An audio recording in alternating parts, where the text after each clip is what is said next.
1908년 1월 7일 일본 제국 천황 메이지는 도쿄의 황궁에서 대한제국 황태자 이은을 접견했다.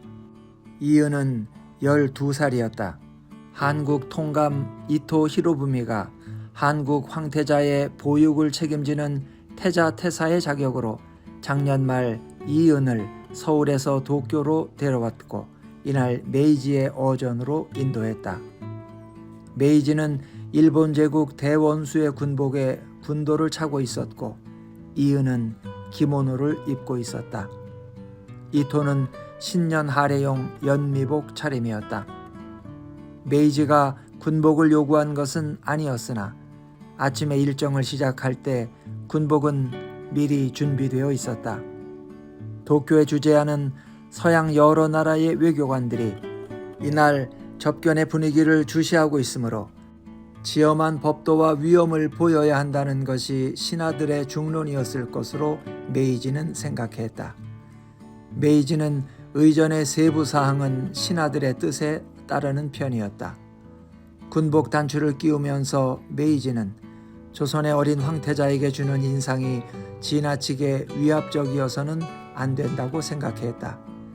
서양 외교관들에게도 일본이 조선을 문명적으로 대하고 있으며 일본 천황이 조선의 어린 황태자를 아버지의 마음으로 자애하고 있음을 보여주어야 했다.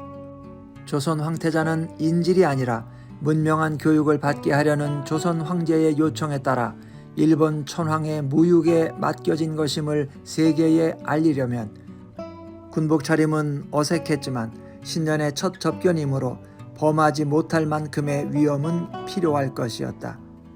메이지는 군복을 입으라는 신하들의 마음을 그렇게 헤아렸다. 두려움은 못 느끼듯이 느끼게 해야만 흠뻑 젖게 할 수 있을 것이었다. 메이지는 1852년 임자생으로 만 14살의 황위에 올라서 재위 40년을 넘기고 있었다. 성인이 남면에서 천하의 소리를 듣고 밝음을 향해 나아가며 다스린다 라는 중국의 역경에서 명, 치 두 글자를 따서 치세의 연호로 삼았는데 사람들은 밝음을 향해 나아간다는 뜻으로 천황을 호칭했다. 메이지의 치세는 힘을 향해 나아갔다. 그의 시대에 밝음은 힘을 따라오는 것처럼 보였고 시대는 그 힘을 믿었다. 천황의 군대는 청일전쟁, 러일전쟁에서 이겼다. 천황의 무위는 세계에 떨쳤고 아시아의 산과 바다에 시체가 쌓였다. 천황은 신사에 나아가서 여러 전선의 승리를 열조에게 고했고 꽃잎처럼 떨어진 충원들을 진무했다. 천황은 사해가 평온하고 백성들의 삶이 아늑하기를 기원했다. 천황이 신사에 참배할 때 삼엄하고 슬픈 기운이 당내에 가득 찼다고 사관은 기록했다. 이토는 대한제국 황제 고종을 위협해서 퇴위시키고 차남 이척을 그 자리에 세웠다. 이척은 순종이고 황태자 이은은 순종의 이복동생이나 태황제로 밀려난 고종이 살아있으므로 이은은 황태제가 아닌 황태자의 자리로 나아갔다. 순종은 황위에 오른 뒤 국내 정치에 관하여 통감의 지도를 받기로 협약했다. 내각 총리 대신 이완용과 통감 이토 히로부미가 협약에 도장을 찍었다. 순종은 황태자 이은을 일본 유학을 명분으로 인질로 삼으려는 이토의 강요에 저항하지 못했다. 이은을 보내면서 순종은 조서를 내렸다. 황제는 말한다. 우리 황태자는 영특하고 슬기로워서 실로 군왕다운 덕이 있으므로 일찌감치 유학을 보내야 하고 깊숙한 궁중에만 있게 해서는 안 된다. 그래서 태자태사인 통감 이토 히로부미로 하여금 일본에 데리고 가서 도와주고 깨우쳐주게 하며 모든 것을 대일본제국 대황제에게 의지해서 성취하려 한다. 이것은 우리나라에 처음 있는 일이며 우리나라가 끝없이 경사롭게 되는 시초이다. 순종은 이가 여러 개 빠져서 말할 때 목소리가 흩어졌고 캄캄한 입속이 들여다보였다. 황태자 이은은 인천에서 기선을 타고 바다를 건넜다. 이토와 한국의 동궁대부가 이은을 수행했다. 이은은 선실 안에서 동그란 선창으로 바다를 바라보았다.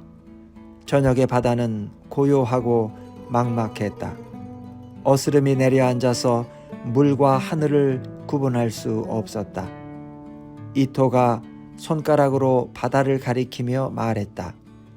전하, 저것이 바다입니다. 바다를 본 적이 있으신지요? 이은은 대답하지 않았다. 이은은 바다를 본 적이 없었다. 아버지도 또 그 아버지인 왕들도 바다를 본 적은 없을 것이었다. 이토는 또 말했다. 물이 닿는 곳에 큰 땅이 있고 그 너머에 또 물이 있습니다. 큰 배를 타면 이 물을 건너갈 수 있습니다. 지금 가고 있습니다. 이런 큰 물이 어떻게 있을 수가 있는가? 이은은 바다를 이해할 수가 없었는데 바다는 눈앞에 끝도 없이 펼쳐져 있었다. 바다는 이은의 마음에 자리 잡지 못했다. 바다는 너무 커서 실물감이 없었는데 그 너머에 또 다른 세상이 있다는 것이었다. 이은이 도쿄에 도착했을 때 신바시 정거장에 메이지의 황태자 요시히토가 시종들을 거느리고 마중 나와 있었다. 요시히토는 20대의 청년이었다. 요시히토는 이은과 같은 마차에 타고 별궁까지 동행했다. 옆자리에서 요시히토가 뭐라고 말했으나 이은은 알아들을 수 없었다. 이은의 귀에 일본말은 음이 높았고 새가 지저귀는 것처럼 들렸다. 마차는 도쿄 중심가를 지났다.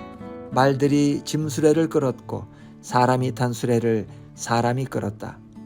여자들이 유아차를 밀고 지나갔다. 칼찬 군인들이 통행이를 밀어붙이고 이은이 탄 마차에 길을 터주었다.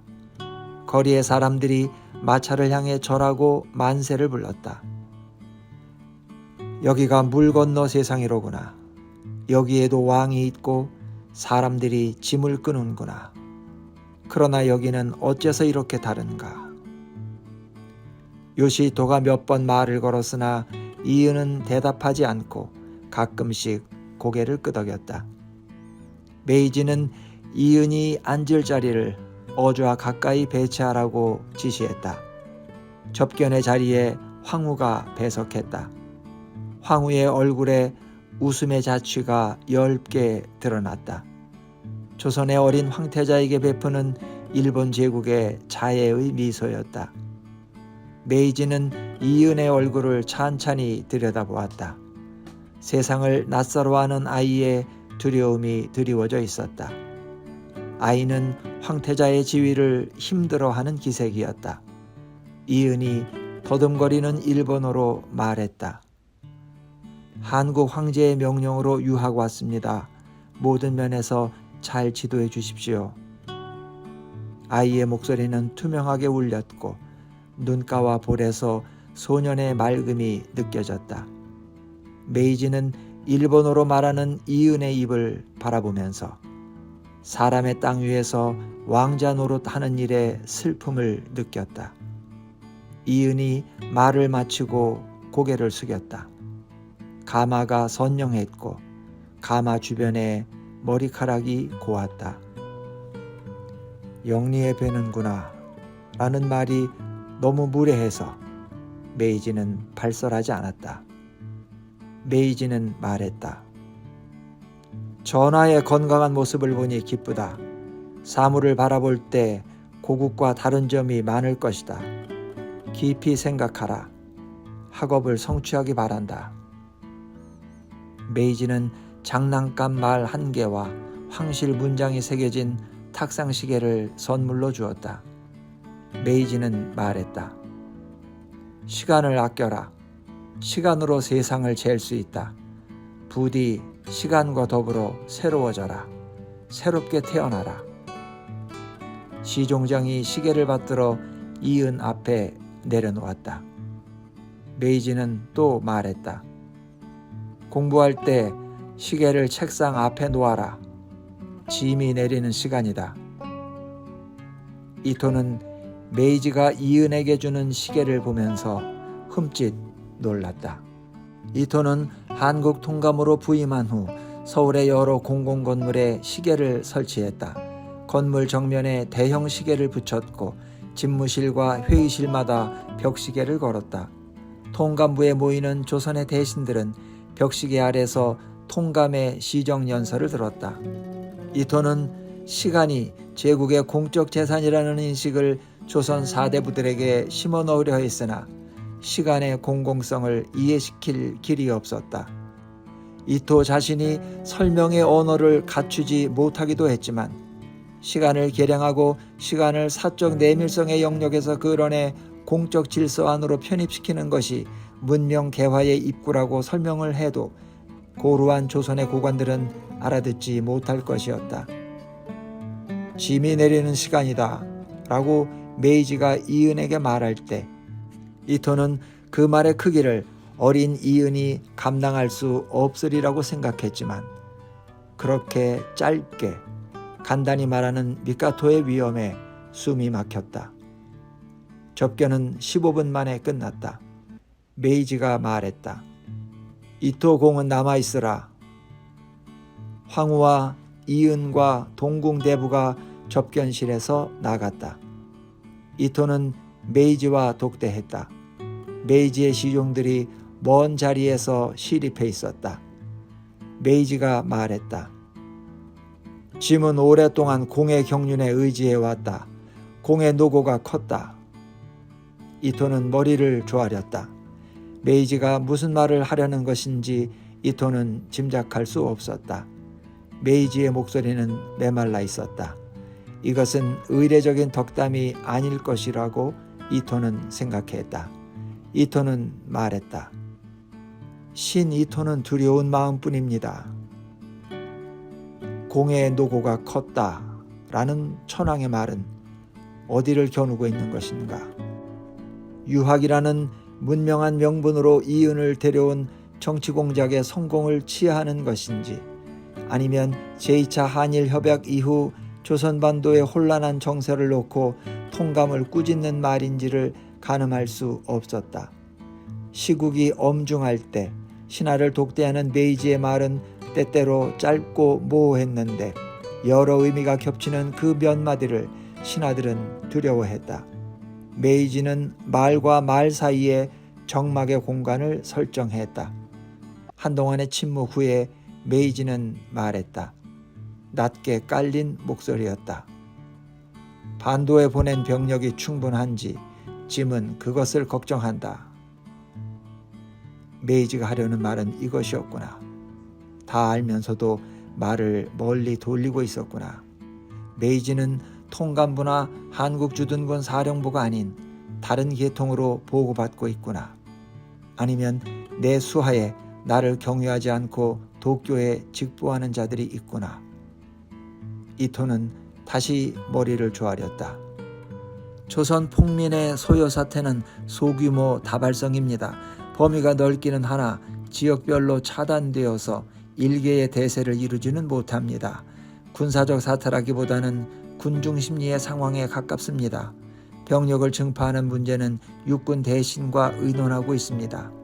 주둔군은 성심을 헤아려 분투하고 있습니다. 독대는 거기까지였다. 이 두 토막의 대화를 마치고 메이지는 자리에서 일어섰다. 메이지는 진강에 나가서 서양법전과 중용의 해설을 들었다. 이토는 육군 대신이 마련한 귀국 환영연회를 연기하고 집으로 돌아왔다. 생선을 조리는지 집안에서 간장 냄새가 났다. 간장 냄새는 오래된 건물의 목재에 배어 있었다.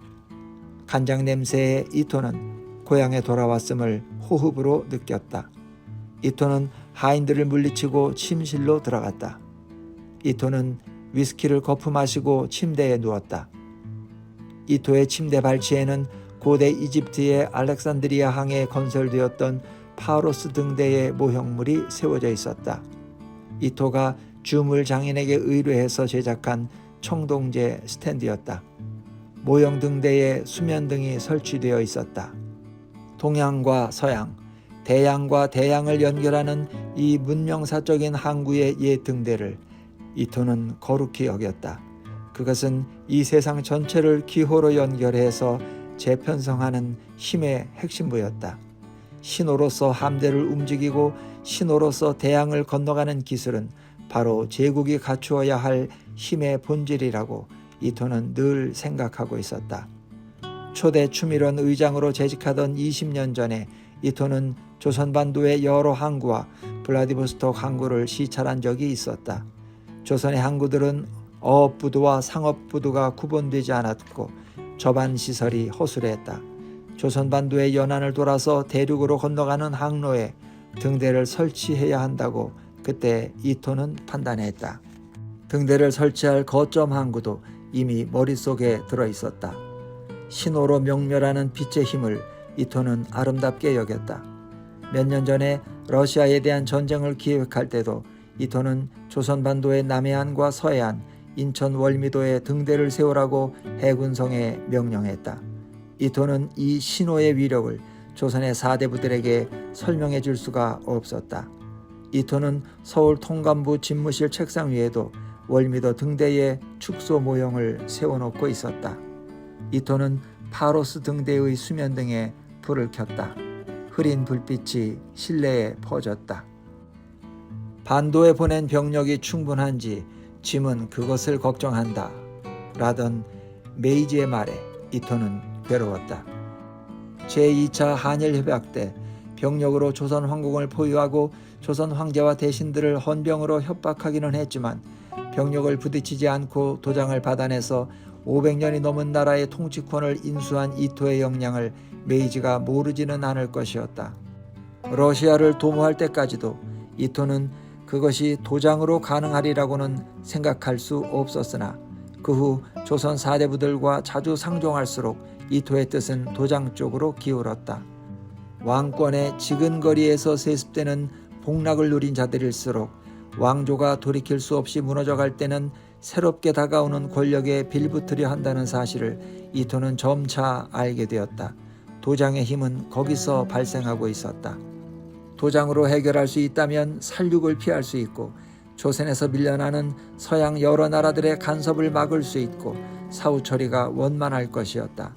도장을 찍어서 한 나라의 통치권을 스스로 넘긴다는 것은 보도 듣도 못한 일이었으나 조선의 대신들은 국권을 포기하는 문서에 직함을 쓰고 도장을 찍었다. 도장의 힘은 작동되고 있었으나 조약 체결을 공포한 후 분노하는 조선 민심의 폭발을 이토는 예상하지 못했다. 지체 높은 사대부들이 비통한 글을 남기고 잇따라 자결했다. 그들은 독약을 마셨고 물에 뛰어들었다. 조선 황제는 자살한 신하들에게 표창을 내려서 충절을 기렸다. 500년을 지탱해온 나라의 관리와 식자 몇 명이 치욕을 못 견디어 자결하는 것은 있을 수 있는 일이었다. 이토는 이 죽음에 따른 민심의 동태를 주시하면서도 못 본 채 했다. 이 동시다발적 죽음들은 무기력하기는 했으나 충의 반열에 올랐다. 이토는 조선 사대부들의 자결이 아닌 무지렁이 백성들의 저항에 경악했다. 왕권이 이미 무너지고 사대부들이 국권을 넘겼는데도 조선의 몇몇 촌촌에서 백성들은 일어서고 또 일어섰다. 서울의 통감부 집무실에서 이토는 날마다 주둔군 사령부에서 보내오는 폭민 대처 상황 보고서를 읽었다. 정보참모는 여러 지역의 소요 사태를 열구하고 문서의 말미에 상황 개요라는 항목으로 일파가 흔들리니 만파가 일어선다. 산촌에서 고함치면 어촌에서 화답한다. 라고 써놓았다. 참으로 한가한 녀석이로구나. 이토는 주둔군 사령관에게 전화를 걸어서 귀 사령부의 정보참모는 문장력이 좋더구나. 풍류남하냐? 라고 말했다. 그 뒤로 정보참모는 보고서에 상황 개요를 쓰지 않았다. 수백 년 동안의 수탈과 억압으로 건불처럼 무력해 보이던 조선 백성들이 무너진 왕조의 부흥을 외치며 그토록 가열하게 봉기하는 사태가 이토는 두려웠다. 농장기를 들고 꽹과리를 치고 과거 보러 가는 유생들처럼 갓을 쓰고 도포를 펄럭였지만 조선의 폭민들은 죽음의 죽음을 잇대어가면서 일어섰고 한 고을이 무너지면 이웃 마을이 또 일어섰다. 기생과 거짓까지 대열에 합세했다.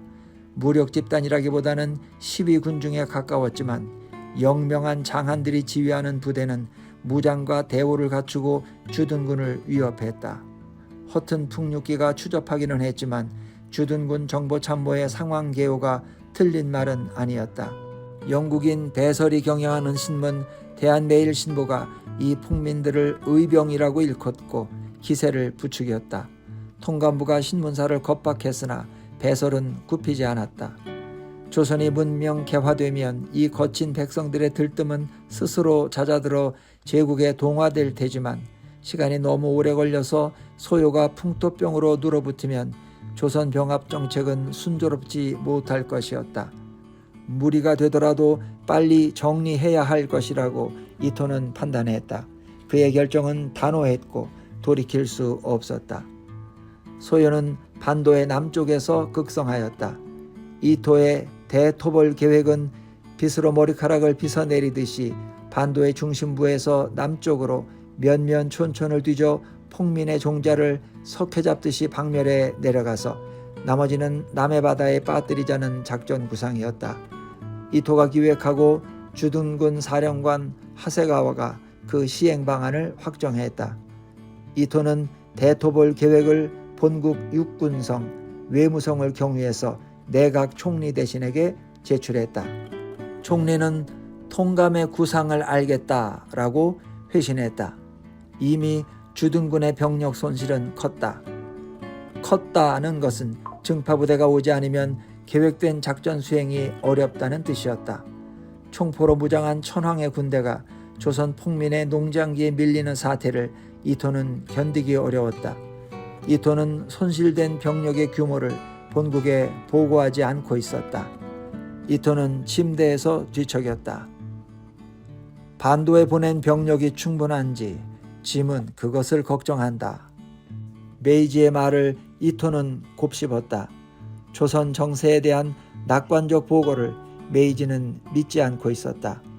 병력 손실 규모도 머지않아 메이지는 알게 될 것이었다. 이토는 상반신을 일으켜 침대에 기대에 앉았다. 밤이 깊어지자 파로스 등대 수면등이 반딧불 같은 빛을 냈다. 이토는 등대를 바라보며 위스키를 한 잔 더 따라 마셨다. 위스키의 찌르는 맛을 이토는 좋아했다. 번민이 클수록 위스키의 맛은 날카로웠다. 조선에 귀임하는 즉시 주둔군 사령관 하세가와와 의논해서 병력 증파를 요청해야겠다고 이토는 결심했다. 미개한 군중을 제압하려면 경찰보다는 군대를 써야 하고 일시에 맷돌처럼 갈아버리는 방법이 좋다고 하세가와는 늘 이토에게 말했다.